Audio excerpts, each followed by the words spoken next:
At bawat isa sa atin na nandito ngayon, nakikinabang sa gift ng bawat isa, nakikinabang sa role ng bawat isa, at nakikinabang sa purpose ng bawat isa.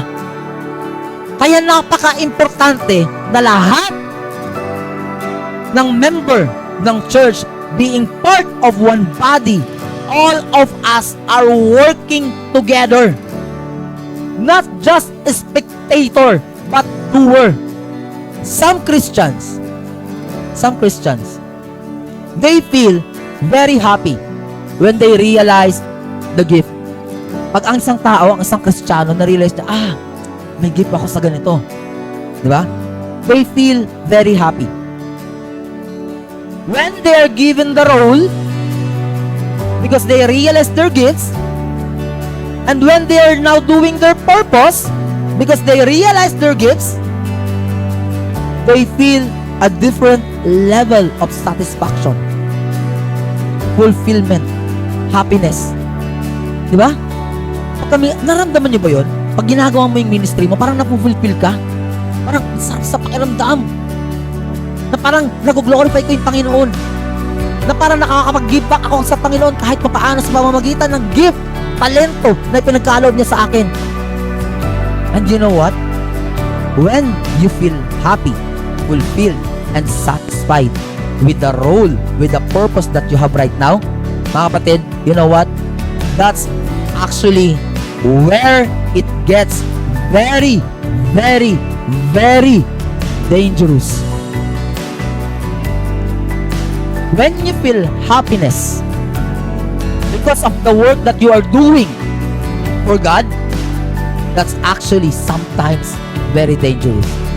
Bakit? Paano ko nasabi?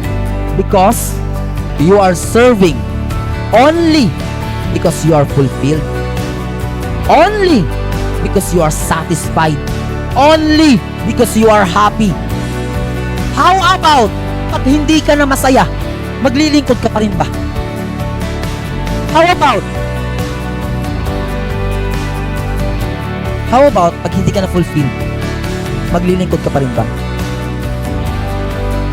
How about pag nagka-problema ka sa ministry mo, nagka-problema ka sa kapatiran mo, maglilingkod ka pa rin ba?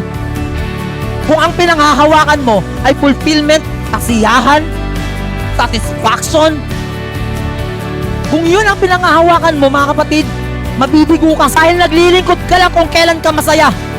Pero hindi ka maglilingkod kung hindi ka masaya. Pag feeling mo lahat ng tao galit sa'yo dahil may ginawa kang mali, hindi ka na maglilingkod, hindi ka na pupunta ng simbahan. You only serve because you are happy. You only serve because you are fulfilled. Guess what? Hindi ka kailangan ng Diyos. Hindi kailangan ng Diyos ang worship mo. God doesn't need you. You need God. Mali. Ano ba kailangan ka ng Panginoon? Kaya ng Panginoon gumawa ng isa pang tao galing sa alikabok para palitan ka.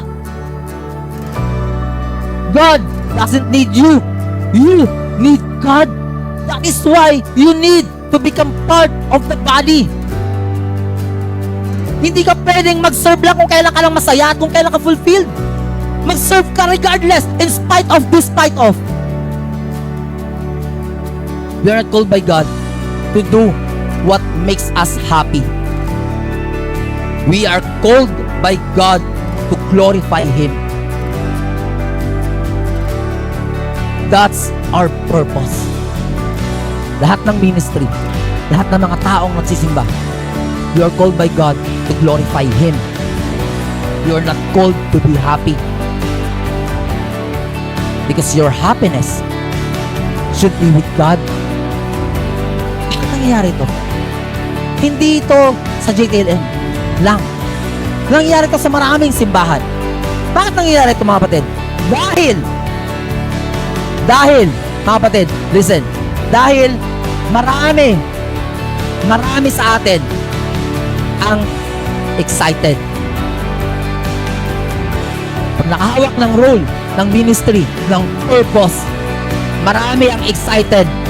pero kaunti lamang ang gustong maging committed. Marami ang capable, pero kaunti lamang ang gustong maging accountable. Hindi na nakakapagtaka na marami ang tinawag, pero kaunti lamang ang pinili.